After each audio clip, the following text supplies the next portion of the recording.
It was a warm afternoon in Parkview, a neighborhood known for its tight-knit community and vibrant street markets.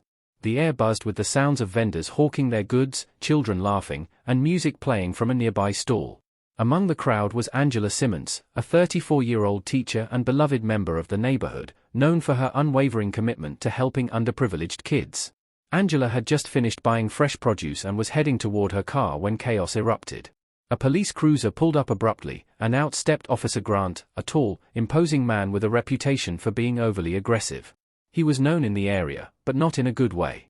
The officer marched toward the market, his expression set in a scowl. "Who owns this stall?" he barked, pointing at a young vendor selling fruit. The vendor, a teenage boy named Jamal, raised his hand nervously. "I do, sir." "You got a permit for this?" the officer demanded. Jamal hesitated. "No, but—" "Shut it," the officer snapped. "Pack it up. Now." The boy's eyes filled with tears as he started to gather his things. Angela, who had been watching from nearby, couldn't stay silent. She stepped forward, her voice calm but firm. "Officer, there's no need to speak to him like that. He's just trying to make an honest living." The officer turned to her, his eyes narrowing. "Mind your business, lady." "This is my business," Angela replied, standing her ground. "This is our community. We support each other here." The crowd began to gather, murmurs of support for Angela rippling through the market. Officer Grant's face darkened. "You want to make this your business? Fine," he said, pulling a bamboo baton from his belt. Without warning, he swung it, striking Angela across the arm. She staggered back, clutching her arm in pain as gasps echoed through the crowd. A few people stepped forward, but the officer raised his baton again, a warning in his glare. "You think you can talk back to me?" he spat. Angela straightened up, her voice shaking but defiant. "You're supposed to protect us, not attack us." The officer raised the baton again, but before he could strike, a voice shouted from the crowd. "That's enough." It was Angela's older brother, Marcus, a local activist who had dedicated his life to fighting injustice. He pushed through the crowd, his tall frame radiating authority. "Put the baton down," he commanded. "And who are you?" the officer sneered. "I'm the person who's going to make sure everyone knows what you're doing here," Marcus said, holding up his phone. He had been recording the entire incident.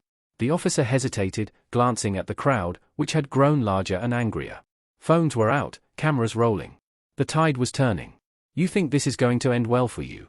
Marcus continued, his voice loud enough for everyone to hear.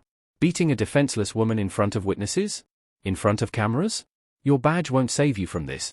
The officer's grip on the baton faltered. He looked around, realizing the crowd was no longer intimidated. People were stepping closer, their faces filled with outrage. "Put it down," Marcus repeated. Finally, the officer lowered the baton. He stepped back, his face pale.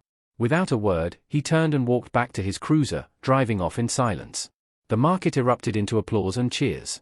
Angela, still clutching her arm, was surrounded by people offering help and words of support. Marcus put an arm around her, his voice soft now. "You okay?" "I'll be fine," Angela said, her voice steady despite the pain. "Thank you. You didn't need me," Marcus replied with a small smile. "You stood your ground." The video Marcus recorded went viral that evening, sparking outrage and a wave of support for Angela and her community. Protests followed, demanding accountability for Officer Grant. Within weeks, he was suspended, and a formal investigation was launched. Angela's courage became a rallying point for the community, a reminder that standing up to injustice, even in the face of violence, could lead to change. And as for Marcus, he continued his work, inspired by his sister's strength and the power of a united community.